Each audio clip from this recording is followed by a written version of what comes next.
함께 보실 하나님 말씀은 야고보서 1장 12절에서 27절까지 말씀입니다. 신약성경 371페이지 전으로 있습니다. 야고보서 1장 12절에서 27절까지의 말씀을 드라마 바이블로 봉독하겠습니다. 시험을 참는 자는 복이 있나니 이는 시련을 견디어낸 자가 주께서 자기를 사랑하는 자들에게 약속하신 생명의 면류관을 얻을 것이기 때문이라. 사람이 시험을 받을 때에 내가 하나님께 시험을 받는다 하지 말지니 하나님은 악에게 시험을 받지도 아니하시고 친히 아무도 시험하지 아니하시느니라. 오직 각 사람이 시험을 받는 것은 자기 욕심에 끌려 미혹됨이니 욕심이 잉태한즉 죄를 낳고 죄가 장성한즉 사망을 낳느니라. 내 사랑하는 형제들아, 속지 말라. 온갖 좋은 은사와 온전한 선물이 다 위로부터 빛들의 아버지께로부터 내려오나니 그는 변함도 없으시고 회전하는 그림자도 없으시니라. 그가 그 피조물 중에 우리로 한 첫 열매가 되게 하시려고 자기의 뜻을 따라 진리의 말씀으로 우리를 낳으셨느니라. 내 사랑하는 형제들아, 너희가 알지니 사람마다 듣기는 속히 하고 말하기는 더디하며 성내기도 더디하라. 사람이 성내는 것이 하나님의 의를 이루지 못함이라.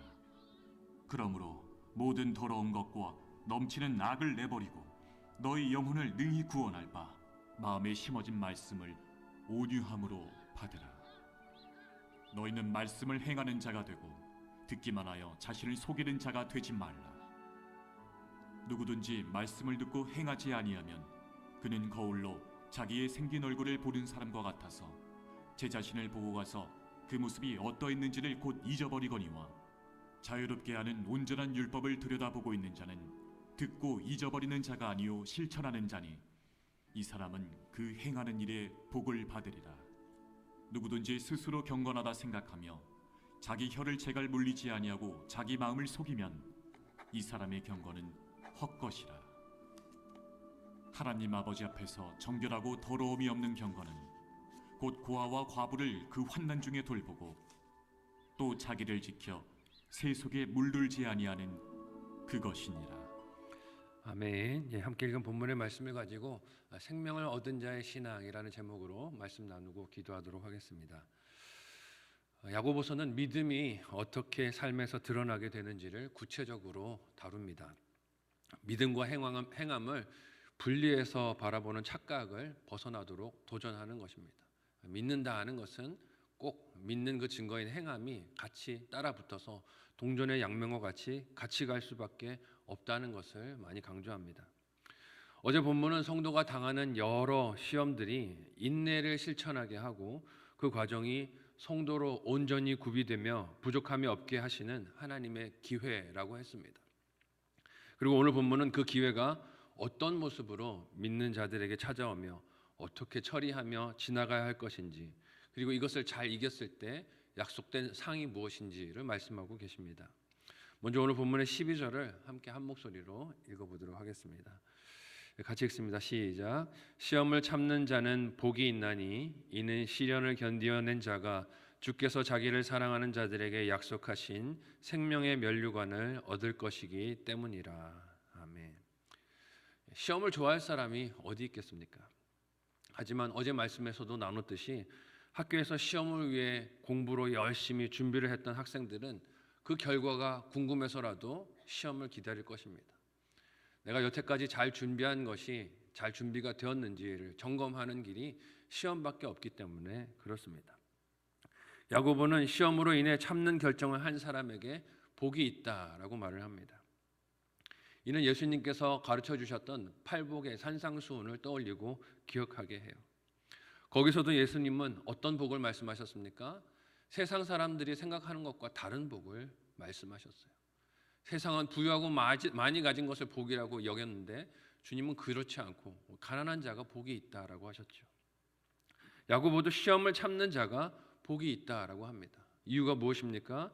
시험으로 찾아온 시련을 견디어낸 자에게 생명의 면류관이 하나님이 주시는 상급으로 선물로 주어질 것이기 때문이라고 합니다.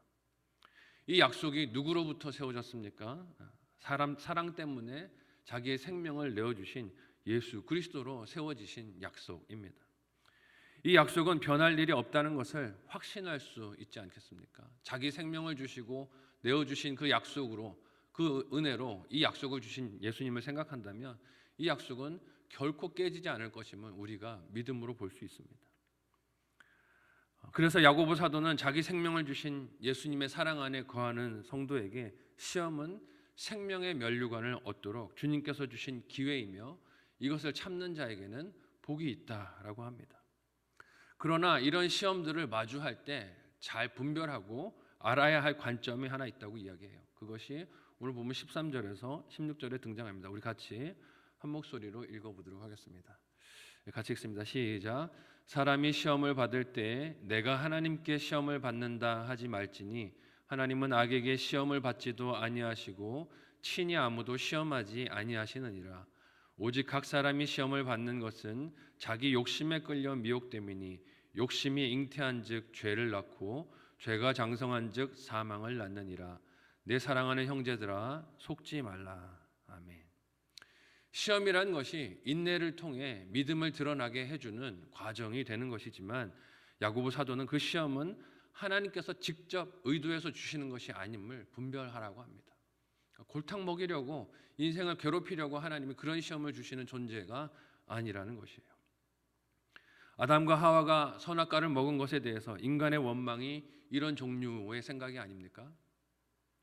모든 것을 다 아시는 전지전능하신 하나님께서 어떻게 인간이 선악과에 대한 유혹에 넘어질 것을 모르실 수가 있었겠느냐라고 말하면서 선악과를 동산 중앙에 두신 것은 시험이었다.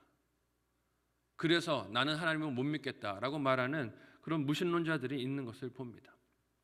하나님이 인간이 죄를 범할 것을 알면서도 덫을 두었다라고 주장을 하면서 믿기를 거부하는 무신론자들이 있어요.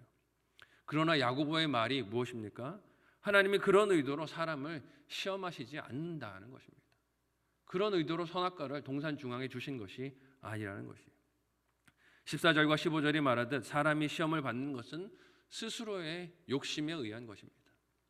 하나님은 애매하게 말씀하지 않으셨어요. 그것을 먹는 날에는 네가 정녕 죽을 것이다 라고 말씀을 하셨어요. 하지만 사람이 욕심으로 그 말씀을 기억하니 어떻게 기억을 했습니까? 먹으면 죽을까 하노라.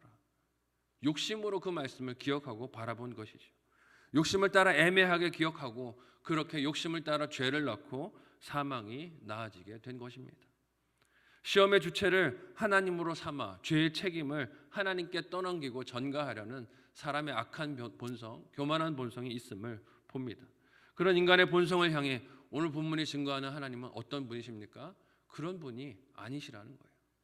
그러니 하나님께 시험 받는다라고 잘못 언어를 사용하지 말라는 것입니다.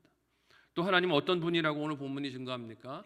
함께 17절과 18절 말씀을 한 목소리로 읽어보겠습니다.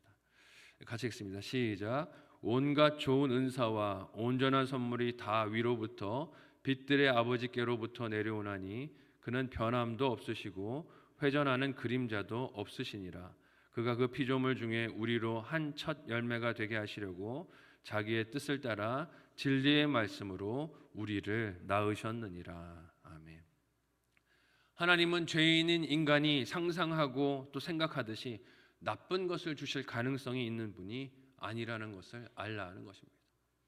인간은 죄인이기 때문에 하나님도 그런 방식으로 상상을 하는 것이에요. 그래서 나쁜 의도가 있을 수 있지 않을까라고 상상하며 하나님을 바라봅니다. 사람은 자신의 본성이 거짓되고 정함이 없으니 하나님도 그런 자기 수준으로 끌어내려서 상상하며 원망할 핑계를 찾는 것입니다. 하지만 뭐라고 말씀이 증거합니까? 하나님은 그렇지 않다는 것입니다. 그 비유를 오늘 말씀에서는 회전하는 그림자도 없다라고 합니다. 무슨 말씀입니까? 온 피조물들, 세상에 존재하고 있는 피조물들은 다 무엇이 있습니까? 그림자가 있어요. 빛의 방향에 따라서 그것들이 달라 보이는 현상이 등장하게 됩니다. 그 그림자가 이리저리 햇빛이 비추는 방향에 따라 돌게 되죠. 근데 그와는 대조적으로 하나님은 어떻다는 것입니까? 그렇지 않다는 것입니다. 그 하나님의 좋으심과 선하심을 가장 극명하게 보여주는 은혜가 무엇입니까? 진리의 말씀으로 야고보와 그의 편지를 받는 성도들을 생명의 자녀들로 하나님이 낳아주신 것입니다. 죄인인데, 죽을 수밖에 없는 인생인데, 지옥 가야 할 인생인데, 그 인생들을 아들의 생명을 주셔서 생명의 자녀로 낳아주신 하나님, 그 하나님이 좋으신 하나님이 어찌 아니겠느냐라고 반문하는 것입니다. 죄인으로 죽을 수밖에 없는 인생을 예수 그리스도로 대속해 주시고 하나님의 자녀로 낳아주신 것은 오직 선하시고 좋으신 하나님의 권능과 은혜로 된 것을 야고보 사도가 나타내는 것입니다. 그러므로 이 은혜와 사랑으로 생명을 얻은 하나님의 백성들, 그 하나님을 믿는 하나님의 백성들이 행해야 할 것과 마음에 가져야 할 태도가 무엇이라고 오늘 본문 19절에서 25절이 우리에게 말합니까? 좀 길지만 우리 같이 한 목소리로 읽어보도록 하겠습니다. 같이 읽습니다. 시작. 내 사랑하는 형제들아, 너희가 알지니 사람마다 듣기는 속히하고 말하기는 더디하며 성내기도 더디하라. 사람이 성내는 것이 하나님의 의를 이루지 못함이라. 그러므로 모든 더러운 것과 넘치는 악을 내버리고 너희 영혼을 능히 구원할 바 마음에 심어진 말씀을 온유함으로 받으라. 너희는 말씀을 행하는 자가 되고 듣기만 하여 자신을 속이는 자가 되지 말라. 누구든지 말씀을 듣고 행하지 아니하면 그는 거울로 자기의 생긴 얼굴을 보는 사람과 같아서 제 자신을 보고 가서 그 모습이 어떠했는지를 곧 잊어버리거니와 자유롭게 하는 온전한 율법을 들여다보고 있는 자는 듣고 잊어버리는 자가 아니요 실천하는 자니 이 사람은 그 행하는 일에 복을 받으리라. 아멘. 먼저 야고보 사도는 사랑하는 지체들에게 듣기는 속히 하고 말하기는 더디하라고 권면합니다. 여기서 듣기는 속히 하라 하는 말은 적극적으로 들으라는 뜻입니다. 이해하려는 마음으로 들으라는 것이에요. 상대방의 입장에서 들어보라 하는 것입니다. 이는 들을 때 말하는 자의 진심을 헤아리기 위한 사랑과 노력을 기울이라는 의미입니다. 많은 사람들이 이 시대에 외로움과 우울감을 호소하고 있어요. 대개는 이렇게 이야기를 합니다. 내 이야기를 경청해 줄 한 사람만 있어도, 내 이야기를 경청해 줄 한 사람만 있어도 그 우울감을 이겨낼 수 있을 것이다 말들을 해요. 내 마음을 경청하고 주의 깊게 들어줄, 이해해 줄 한 사람만 있어도 이 땅을 살아갈 힘을 많은 사람들이 얻게 된다는 것입니다. 근데 대개는 그 한 사람이 없어서 삶을 너무 외로워하고 괴로워하다가 그렇게 극단적인 선택을 하는 모습들이 있는 것을 봅니다. 이는 단지 타인과의 관계에서뿐만이 아니라 하나님의 말씀을 들을 때도 마찬가지라는 것이에요. 미리 내 안에 답을 다 정해두고 듣는 것은 배움이나 이해 혹은 마음이 바뀌는, 삶이 바뀌는 경험을 하기가 어렵습니다. 배우려는 마음으로, 이해하려는 마음으로, 하나님이 나에게 주시는 음성이 있는 것을 신뢰하는 마음으로 말씀을 들어야 하는 것이죠. 이어서 오늘 말씀은 말하기는 더디하라고 합니다. 이건 무슨 뜻일까요? 잘 경청하는 사람은 말을 속히 할 수 없을 것입니다. 듣는 것에 더 시간을 두게 되겠죠. 듣는 일에 신중하고 사랑이 담겨 있으면 그 사랑 자체로 상대의 변화가 일어나기도 합니다. 이와 이어지는 것이 성냄이라고 해요. 대개 어떤 경우에 사람들이 혈기를 부리고 화를 냅니까? 뭐가 내 뜻대로 안 될 때 혈기를 부려요. 내 마음대로 되지 않을 때 성을 내죠. 내가 원하던 대로, 계획하던 대로 일들이 진행되지 않고 그렇게 상황이 흘러가지 않을 때, 받아들이지 못할 때 화를 내게 됩니다. 모든 것이 내 뜻과 내 생각대로 되어야 한다는 주장이 많은 사람들이 화가 많은 것을 봅니다. 대개는 이렇게 포장을 해요. 이게 의분이라고, 나는 뒤끝이 없다고, 이렇게 화를 냈지만 나는 뒤끝은 없는 사람이라고 핑계를 대기도 합니다. 오늘 보면은 야고보 사도가 뭐라고 말을 합니까? 그 성내는 것이 하나님의 의를 이루지 못한다라고 단언합니다. 그렇지만 어떤 사람이 혈기와 성내는 일에서 자유로울 수 있겠습니까? 그런 사람은 아무도 없어요. 아무리 겉으로 볼 때 온유해 보이는 사람이라 할지라도, 유순해 보이는 사람이라 할지라도 사람에게는 혈기와 인내에 한계점이 있는 것을 봅니다. 그래서 야고보는 이 온유함을 자신의 성품으로 이루라고 하거나 혹은 노력하라고 말하지 않습니다. 마음에 심어진 말씀을 온유함으로 받으라는 거예요. 하나님이 말씀을 심어주실 때 그 말씀을 온유함으로 받아서 그 결실로, 열매로 성내지 말고 온유함을 이루라는 것입니다. 그 온유함으로 받는 말씀의 실행, 적용으로 이 온유함을 이루라고 합니다.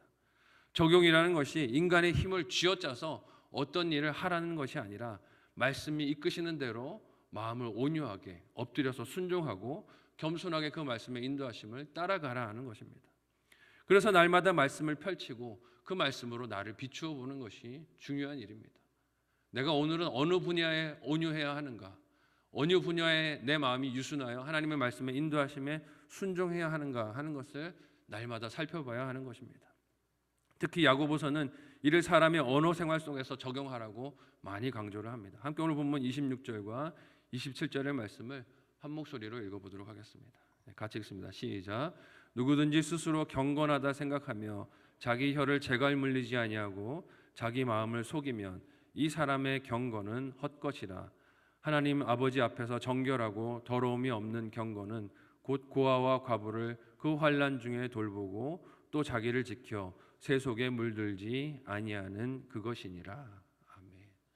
오늘 말씀이 비추어 주시는 나의 언어 생활은 어떠십니까? 고아와 과부를 돌보는 나의 손길은 어떠십니까? 하나님이 보시기에 경건이라고 말할 수 있는 삶의 모습들이, 증거들이 나에게 있습니까? 오늘 말씀을 온유한 마음으로 받고 적용하는 승리가 저와 여러분에게 함께 하시기를 예수님의 이름으로 간절히 축복합니다. 아멘.